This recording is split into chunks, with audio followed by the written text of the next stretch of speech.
Hello guys, pag-usapan lang natin ang breaking news na exclusive nga naman guys na pinag-uusapan ng karamihan. Alden Richard asked about Katniel breakup, Kat then team up. Grabe nga naman kasi guys, no? Nangyari na ang dapat mangyari. Pero at least nakikita na natin guys na sumasagot na si Alden Richard sa mga issue na binabato sa kanya. Na alam naman natin guys, no reaction si Alden Richard kapag siya ay tinatanong kasi ayaw niyang madawit umano ang kanyang pangalan sa issue. Lalo-lalo na guys sa TBJ at mga alusos noon. Hindi siya nagsasalita, no comment siya kasi meron siyang respeto umano sa TBJ at mga alusos, 'di ba? Ang sabi pa dito guys, no, nakatambal sina Alden Richard at Catherine Bernardo sa naturing pa rin highest crossing Filipino films ng Hello, Love, Goodbye 2019. Kaya hindi maiwasan tanungin si Alden sa pinag-uusapan breakup sa pagitan ni Catherine at boyfriend of 11 years na si Daniel Padilla. Kasi guys, no, naguguluhan lang kasi ang mga tao. Nang dahil nga naman kasi nagkaroon ng iwalayan, ay pinipilit umano ay si Alden Richard. Kahit sabihin na natin guys, no, kakaiwalay lang, na pwede pa magkaroon ng chance or pag-asa na magkasundo sila. Kaso nga lang kasi guys, no, grabe yung pambabatikos nila kay Daniel Padilla. Lahat galit ang mga tao. Kaya nga naman guys, kung mapapansin ninyo si Daniel Padilla, parang nawawalan na siya ng gana. Yun ang akala niya. 'Di ba? Hindi niya alam guys na pwedeng magbago ang kapalaran. 'Di ba? Kitang-kita naman natin guys na marami pa rin sumusuporta kay Daniel Padilla na hindi pa siya laos. Ang sabi pa dito guys, no, tanong ng balita kay Alden, siya sa nagulat ng aminin ni Catherine at Daniel na iwalay na ang mga ito. Yes, opo naman, nagulat po ako, sagot ni Alden. Pero sinabi rin niya agad na hindi na siya magbigay ng anuman paayag po. Uunain ko na po kayo. Hindi po ako magko-comment ng kahit na ano. Sa akin po, respeto ko po na lang sa kanilang dalawa. It's just to keep quiet with this issue. Tignan na lang po natin kung ano ang magiging turn out, 'di ba? Hindi siya nagsasalita, 'di ba? Si Alden Richard, respeto 'yun para sa dalawa. Ganon din guys ang ginagawa ni Alden Richard noon sa TVJ at Alusos, 'di ba?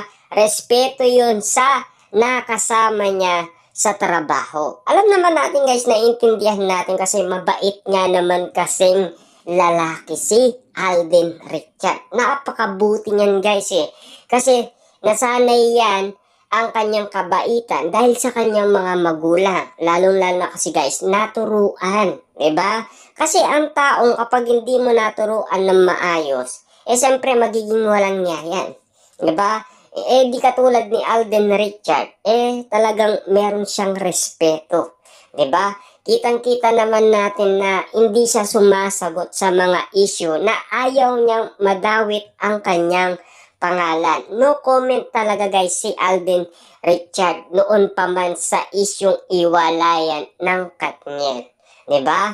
Kasi alam naman natin sa akin po, respeto ko na lang sa kanilang dalawa. Yan ang sinasabi lagi guys ni Alden Richard. Pero sa ngayon, they deserve the space that they need to go through, pahayag ng kapuso actor.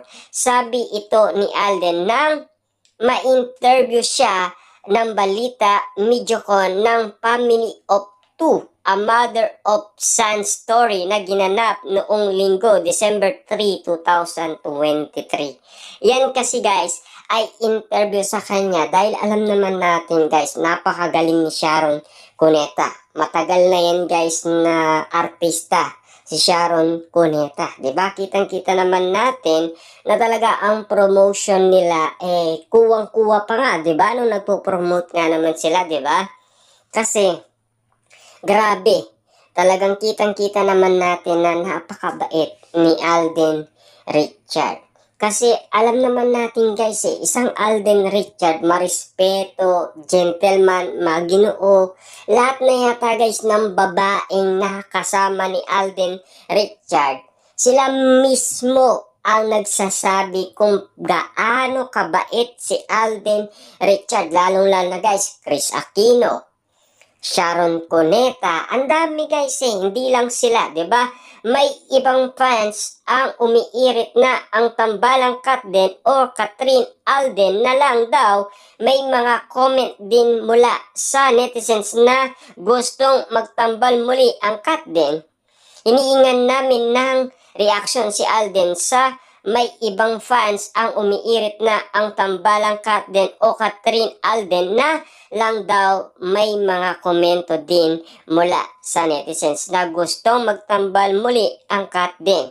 Iniingan namin ng reaction si Alden sa bagay na ito. Ayoko rin pang mag-comment, ani Alden na umiwas sa issue.